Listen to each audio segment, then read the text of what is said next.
Petani Lovers, Anda kembali menyaksikan program Kabar Sepekan Menteri Pertanian. Dalam Kabar Sepekan Menteri Pertanian kali ini akan kami sampaikan sejumlah kegiatan penting Menteri Pertanian Syahrul Yassin Limpo, mulai dari tanggal 22 Maret hingga 24 Maret 2022. Bersama saya, Vika Novianti, inilah catatan penting Kabar Sepekan Menteri Pertanian selengkapnya. Kabar Sepekan Menteri Pertanian Syahrul Yassin Limpo di minggu ketiga di bulan Maret atau tepatnya pada tanggal 22 Maret 2022. Menteri Pertanian menghadiri rapat dengar pendapat bersama Komisi 4 DPR RI di Gedung DPR RI Senayan, Jakarta. Dalam rapat dengar pendapat tersebut, Mentan SYL mengatakan produk komoditas pangan impor menggerus kesejahteraan petani, terutama untuk komoditas kedelai. Mentan menyebut harga kedelai impor berkisar Rp5.000 per kilogram, sedangkan para petani kedelai tidak bisa untung jika harus menjual dengan harga di bawah Rp7.000. Menurutnya, jika hal itu terjadi, maka produk petani, terutama kedelai, sudah kalah saing dari segi harga untuk masuk ke pasar. Di samping itu, pemerintah juga belum memiliki regulasi yang tegas terkait produk impor yang menggerus keuntungan petani. Menteri Pertanian mengungkapkan selama ini pihaknya terus berupaya untuk memenuhi kebutuhan pangan nasional dengan menggenjot produksi komoditas pangan di Indonesia. Dan mungkin sekali-sekali kita injak juga kakinya itu importer, udah 15 tahun dia ngimpor melulu. Gitu Pak. Kalau kita lihat di data Pak Ketua, semenjak IMF menetapkan itu, maka importasi kita cukup besar Bapak. Sangat besar. Dan tidak ada larangan terbatasnya. Jadi salah satu tadi saya masuk ke Bapak Presiden, nyampaikan harus ada lartas. Nanti kami produksi lagi kedelai besar-besaran, dimasukkan impor.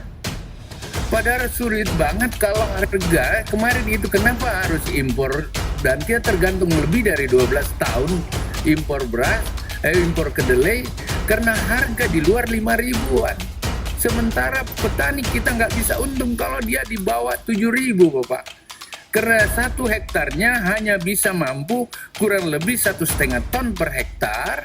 Dan itu hasilnya kurang lebih 13 juta. Kita berlanjut ke kabar sepekan Menteri Pertanian lainnya, yakni pada tanggal 23 Maret 2022. Menteri Pertanian melanjutkan kegiatan pentingnya sebagai berikut. Menteri Pertanian Syahrul Yassin Limpo menerima penyerahan laporan hasil pemeriksaan atau LHP atas laporan keuangan Kementerian Pertanian tahun 2021. Dalam hal ini terdapat 3 laporan hasil pemeriksaan dan 2 laporan hasil pemantauan BPK, meliputi LHP PDTT Food Estate tahun anggaran 2020 sampai dengan triwulan 3 2021. Acara ini berlangsung di ruang auditorium Gedung F Kantor Pusat Kementerian Pertanian Jakarta. Menteri Pertanian Syahrul Yassin Limpo merasa bersyukur karena Kementan telah menerima 3 buku laporan hasil pemeriksaan dari Ibu Anggota 4 BPK. Karena hal tersebut mencerminkan perhatian BPK RI terhadap peningkatan tata kelola keuangan di Kementerian Pertanian. Memang BPK melihat kita lebih baik. Saya terima itu Bu, saya tahu saya salah, dan tentu saja yang paling salah menterinya, karena ya seperti itu.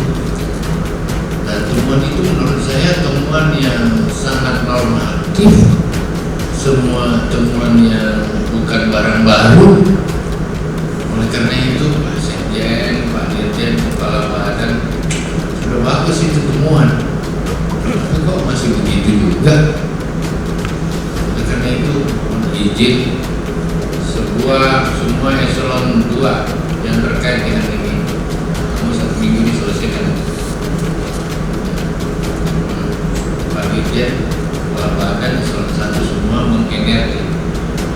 Gunanya sekretaris badan itu selesaikan itu. Masih di tanggal yang sama, yakni pada tanggal 23 Maret 2022, Menteri Pertanian Syahrul Yassin Limpo melakukan kegiatan pentingnya sebagai berikut. Menteri Pertanian Syahrul Yassin Limpo membuka secara resmi kegiatan Training of Trainer, sistem pengelolaan taksi Al-Sintan sekaligus launching aplikasi laporan KUR secara virtual di Komplek Karakter Pusat Pelatihan dan Manajemen Kepemimpinan Pertanian Ciawi Bogor.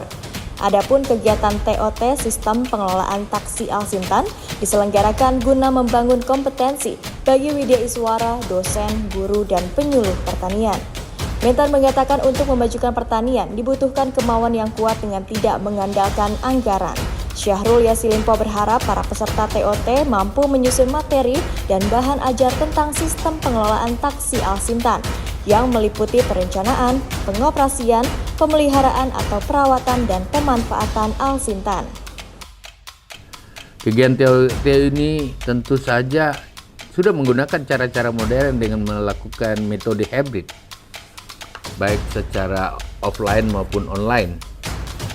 Saya tahu dapat diakses oleh berbagai pihak, termasuk LSM dan seluruh OPT, pelatihan pertanian, dan semua pemerhati pertanian dimanapun berada. Kalau begitu, taksi Alsintan terbuka untuk semua pihak. Dan kita berharap orang-orang yang memiliki kemauan dan semangat, kejujuran, bahkan saya selalu katakan, kalau kita tidak pura-pura, kita jujur aja, tidak membohongi nalar kita, maka pasti ini bisa berjalan.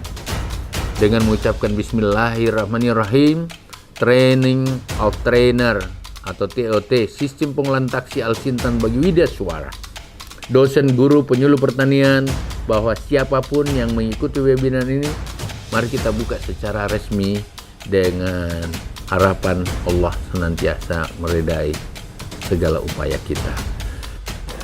Kemudian pada tanggal 24 Maret 2022, Menteri Pertanian Syahrul Yassin Limpo melanjutkan kegiatan pentingnya sebagai berikut.